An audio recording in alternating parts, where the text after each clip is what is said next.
আসসালামু আলাইকুম সবাইকে। আশা করি সবাই ভালো আছেন। আলহামদুলিল্লাহ আমি ভালো আছি। তো আজকে আমি ভটভটি কিংবা লুব্বা বলে ওটাই আমি আজকে ভাজি করব। তো এখানে হচ্ছে প্রথমেই ভাপ দিয়ে নিচ্ছি।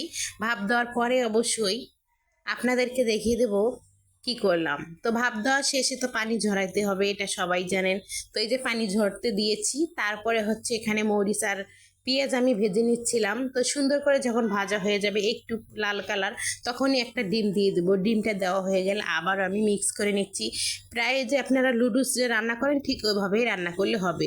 তো এখানে আমি লবণ দিয়ে দিচ্ছি পরিমাণ মতো, তারপরে একটু হলুদ দিয়ে দেবো। এই তো শেষ। এখন আমি এইটা আর একটু ভেজে তারপরে এখানে ঢেলে দেবো, সেটা হচ্ছে ভটভটি।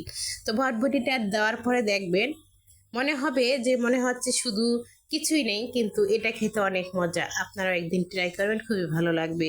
তো আমি আজকে রান্না করতেছি, আমার কাছে তো ভীষণই ভালো লাগতেছে। তো খেয়েও দেখেছি, খুবই ভালো ছিল।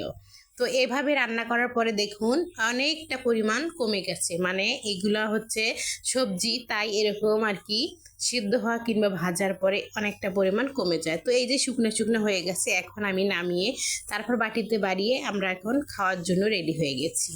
তো সবাই এভাবে খাবেন। আল্লাহ হাফেজ সবাইকে।